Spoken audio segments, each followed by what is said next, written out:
Assalamualaikum warahmatullahi wabarakatuh. Bersama saya Syufa'ad dari MelakaFX.com. Apa khabar semua? Okay guys, so hari ini 24 hari bulan 9 tahun 2021. Chart yang kita nak tengok ni obviously nombor 1 gold lah. Gold kalau anda perhatikan, saya ada plan itu hari kalau gold ni break dekat 18.30, 18.35 ini, target dia resistance dekat 18.50. Tapi since itu dia turun and then dia pull back sikit, dia turun balik, dan past 2 days ni kalau anda perhatikan ini ada satu sell signal yang mana saya ambil ada 2-3 orang student saya ambil. Ada satu shooting star ni. Now, yang ini penting sebab apa? Kita tengok shooting star ni dia naik lepas tu dia turun balik, dia punya high dekat sini, dan kita ada slope dia panggil slope yang besar. Yang ini dia kena dekat 10 MA dan dia ada resistance area sampai dekat 1780 so saya boleh adjust benda ni 1780. Forget about 1800 nampaknya jauh lagi cerita 1800 ni.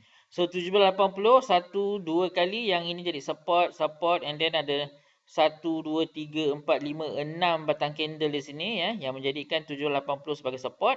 Okey, kemudian dia break, pull back, dan bila dia pull back ada satu shooting star. So saya dapat masuk sell saya trade di daily dan alhamdulillah lah ada profit sikit semalam. Dan kalau anda lihat 17.55 ni pun price nampaknya dia ada jumpa support dekat sini Saya tune sikit benda ni. Ini yang bestnya tentang technical analysis ni. Maksudnya kita kena sentiasa draw balik lukis balik kita punya trend line kita punya support and resistance kita nak tengok market ni dia bergerak kan, jadi kita nak kena follow market ni ke mana dia pergi. Okey, so hari ni price ni agak extend ataupun agak jauh daripada saya punya 10 dan 20 MA. So saya tak fikir saya nak masuk sell lagi. Saya tak fikir. So apa yang berlaku ialah saya memang nak masuk sell tetapi bukan di daily, of course, obviously dan saya nak dia pull back sedikit. Mungkin hari ni hari Jumaat so Jumaat ni jarang lah kot saya trade kalau ada sikit-sikit, tapi most of the time tidak lah. So mungkin saya akan tunggu 1 atau 2 hari market akan retrace atau pull back sedikit sebelum saya masuk satu lagi sell position. Kalau kita tengok pada momentum dekat MACD ni, wow, since this long black candle ni MACD kita pun dah cross below kosong dan histogram pun dah flip below kosong. Kemudian yang semalam punya pun cantik. So kalau saya tengok dekat daily ni, memang saya nampak momentum pun bearish juga. So kalau katakan saya nak ambil trade di time frame lebih kecil, contoh 30 minit lah So obviously dalam kepala otak saya cuba nak masuk sell position. So kalaulah saya nak try sell position, saya ingat somewhere dekat 53 boleh ataupun kita boleh tune sikit lah. Maybe atas ni pun okey ni, 55. Saya boleh tune sikit kat sini. Ada banyak cara Ada yang guna Fibonacci tapi saya selesa gunakan support and resistance saja. So 17.55 pun nampak cantik kalau saya nak masuk sell sebab dia ada support sini, ada resistance dulu, sekarang jadi resistance 1 2 3 batang candle fail pull back, kemudian mungkin akan pull back deeper sampai sini, saya akan cari peluang untuk sell. Okay, so kalau higher than that, yang inilah kita ada dekat area 17.60. Tapi apa-apa hal pun saya akan tengok price action juga. Saya nak tengok price action dan saya nak tengok candle. Itu di 30 ni H1. Ni H1. Nampak lebih clear dekat H1 ni. See? Wow, cantik dekat 10 ni. Dekat 10. So 17.55 nampak gaya ni ialah satu area yang cantik untuk kita. Ataupun saya lah. Saya kalau saya nak try sell, saya try sikit-sikit dulu. Apa maksud saya sikit-sikit ni? Okey, contoh macam ni. Katakanlah let's say saya punya modal $1,000. Contoh and then saya ambil risk untuk gold, let's say saya ambil 10% lah saya bundakan 10%. So kalau 10% out of $1,000 maksudnya risk saya ialah $100. Okey, $100. So saya akan pecahkan saya punya lot size tu. Katakan saya nak ambil risk saya, let's say $100 ni saya boleh buka 0.1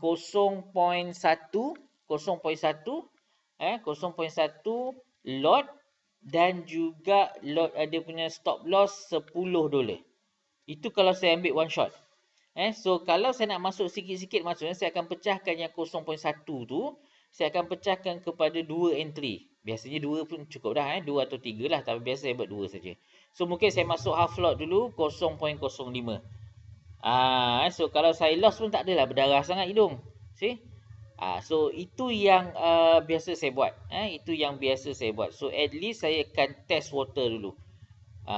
So kalau misalnya kata saya loss, okay, no problem. Saya tahu salah, so saya akan cari peluang lain. Itu maksud saya yang masuk sikit-sikit tu.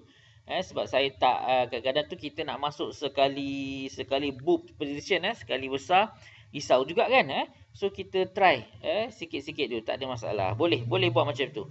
Okay, so H1 and H4 of course. Kalau ada tengok ke H4 pun, obviously yang ini nampak sangat jauh daripada kita punya area of values. Technically, this is very much bearish lah. Very much bearish on the card. How deep dia punya pullback, of course kita tak tahu kan. So, saya punya plan, any pullback to the area of values, saya nampak price action cantik, candle reversal bearish cantik, dan saya akan cari peluang untuk sell. Okay guys. So, of course, target saya, kalaulah semua berjalan dengan lancar ni, we might see price gold at least pergi ke 7 pula, 1700, dan dia akan cuba untuk retest 1680, all over than that lah. Kalau tengok ni dia ada sikit low kan. Low dia 1678, 1677, tapi saya just bundakan ke 1650. Okay, so kalau menjadi, then wow, this is very much huge untuk seller di gold. Dan of course, this area ni kita expect buyer akan cuba untuk push price. Now ni dah hujung bulan 9, biasanya lah bulan 10, bulan 11, bulan 12 ni gold akan naik kan. So kalaulah ada seller yang nak push price lower, maybe sampai pertengahan bulan 10 macam tu dia sampai sini contoh kan.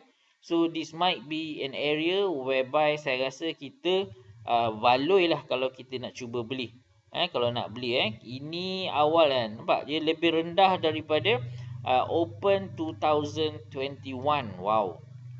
So saya ingat ni, kalau benda ni jadi macam ni dia memang first time gold loss kan. Bukanlah first time tapi at least dia punya untung tu berkurang sedikit lah.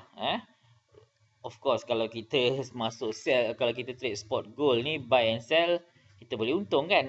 So yang menyimpan, kalau dia beli emas fizikal sahaja, dia beli pada awal tahun 2021, so mungkin sekarang, bukan mungkin lah sekarang ni dia belum untung. Kalau dia jatuh ke 1680, definitely belum untung lagi.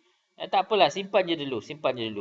And this is an area whereby kalau anda nak beli emas fizikal pun, saya ingat cantik juga. Memang boleh kumpul. Kalau nak turun lagi rendah daripada tu, itu kita cerita lain. Kita bagi dia lepas dulu, nanti baru kita cerita. Okay, so guys, itu saja untuk gold. So terima kasih, kita jumpa lagi. Assalamualaikum warahmatullahi wabarakatuh.